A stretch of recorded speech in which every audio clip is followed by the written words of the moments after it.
नमस्कार दोस्तों, study with देव चलन में आपका स्वागत है। दोस्तों, पिछले वीडियो हमने वनस्पति विज्ञान को कंप्लीट कर लिया है, विषाणु रोग तक देख लिया है पूरा। अब देखते हैं दोस्तों, वनस्पति विज्ञान के बाद रोग विज्ञान, यह भी बायोलॉजी का ही पार्ट है। बायोलॉजी में ही इसका भी अध्ययन किया जाता है, इम्यूनोलॉजी।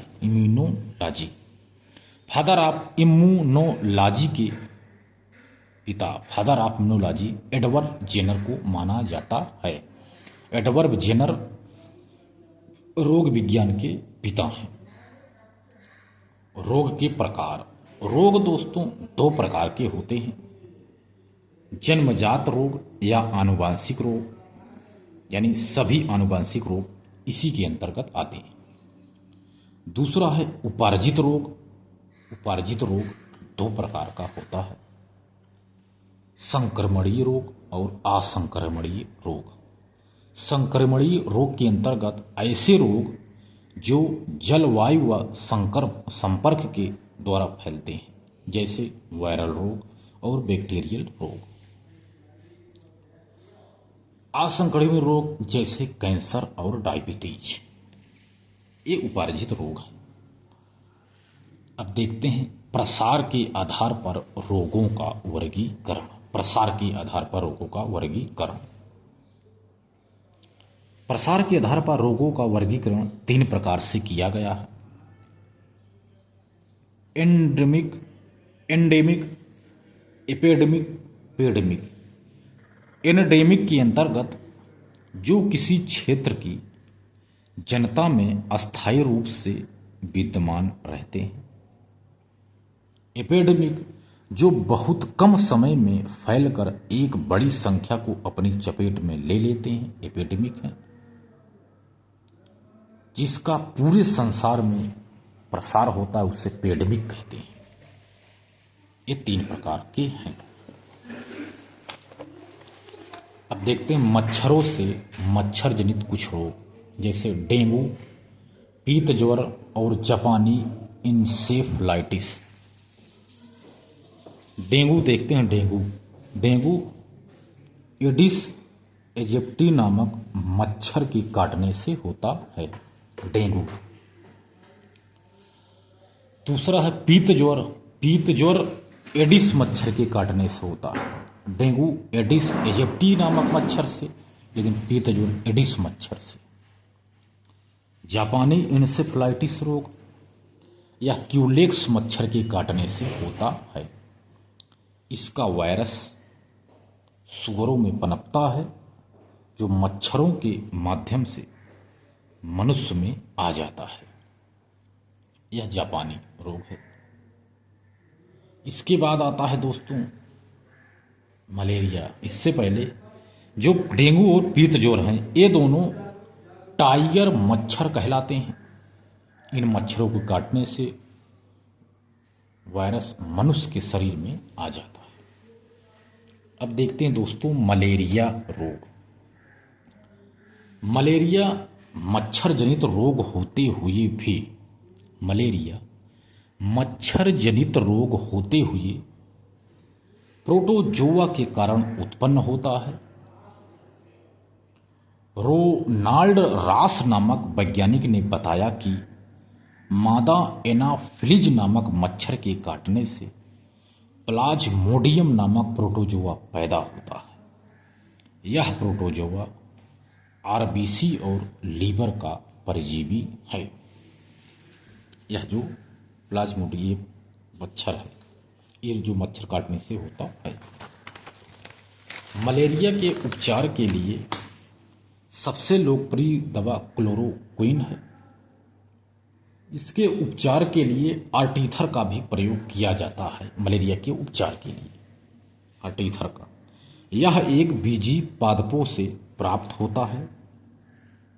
आर्टीथर कुनैन से भी इसका उपचार किया जाता है। मलेरिया का मच्छरों को नियंत्रित करने के लिए पायरेथ्रियन का प्रयोग किया जाता है। मच्छरों को नियंत्रित करने के लिए पायरेथ्रियन का प्रयोग किया जाता है। यह क्राइसोथ्रियन नामक पादप से प्राप्त होता है। मलेरिया के बाद देखते हैं दोस्तों फाइलेरिया। फाइलेरिया गोल क्रीम जैसे निमिटोड के कारण होता है, लेकिन इस गोल क्रीम का वाहक क्यूलेक्स नामक नर मच्छर होता है, नर मच्छर है। अब देखते हैं प्रोटोजनित रोग, प्रोटोजोआ जनित रोग, जैसे पेचिस। पेचिस प्रोटोजोआ जनित रोग है। फायरिया पेचिस, पेचिस यह एंटमीबा हिस्टोलिटिका नामक प्रोटोजोआ के कारण होता है। एंटमीबा हिस्टोलिका नामक प्रोटोजोआ के कारण पेचिस होता है। फायरिया एंटमीबा जिंजेबेलिस नामक प्रोटोजोआ के कारण होता है। प्रोटोजोआ जिंजेबेलिस नामक प्रोटोजोआ से फायरिया होता है। यहाँ यह भी स्मरण रहे कि बैक्टीरिया के हमले और दांतों में कार्बोहाइड्रेट के फंस जाने के कारण कोई कण, चाहे बैक्टीरिया का हमला हो या दांतों में कार्बोहाइड्रेट का कण फंस जाता है, इसी के कारण दांतों में गड्ढा हो जाता है। इसके बाद अब देखते हैं कालाजार। यह रोग भी प्रोटोजोआ के कारण होता है। इसका वाहक बालू मक्खी है, कालाजार। एक है निद्रा रोग। निद्रा रोग क्या है दोस्तों? निद्रा रोग ट्रिपनोसोमा नामक प्रोटोजोआ के कारण होता है, लेकिन इसका वाहक सीसी मक्खी होती है। इसके बाद देखते हैं कैंसर। कैंसर कोशिकाओं में अनियंत्रित वृद्धि के कारण यह रोग होता है, लेकिन मस्तिष्क और यकृत की कोशिका में अनियमित वृद्धि नहीं होती है, इसलिए इन अंगों में यह रोग नहीं होता है, यानी मस्तिष्क और यकृत में कैंसर नहीं होता। यदि WBC में अनियमित वृद्धि होने लगे तो इसे रक्त कैंसर हो जाता है, जिसे ल्यूकीनिया कहा जाता है। इस रोग में अस्थि मज्जा प्रभावित होती है। कैंसर के उपचार के लिए पार्थेनियम की पत्ती से नैनो कण बनाए जाते हैं।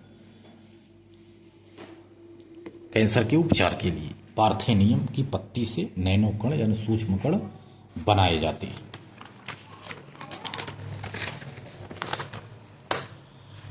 गुर्दे के कैंसर के लिए इंटरफेरान का प्रयोग किया जाता है। गुर्दे के कैंसर के लिए इंटरफेरान का प्रयोग किया जाता है। अब देखते हैं डिहाइड्रेशन। यह पानी की कमी से होने वाला रोग है, डिहाइड्रेशन। इस रोग में नमक वाला नींबू पानी देना चाहिए। काफी, समुद्री जल, शराब इत्यादि का सेवन करना नुकसानदायक होता है डिहाइड्रेशन। स्कर्वी रोग।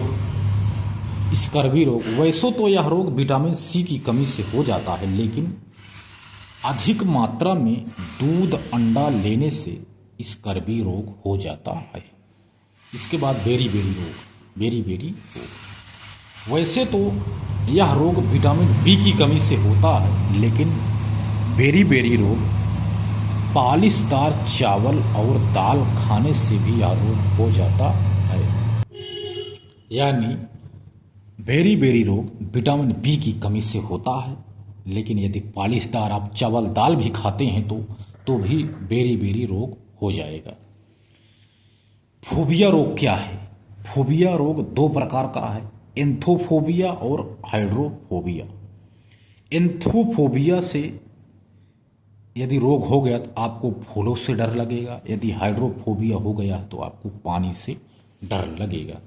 तो दोस्तों मिलते हैं और बेहतरीन क्लास में, तब तक के लिए धन्यवाद।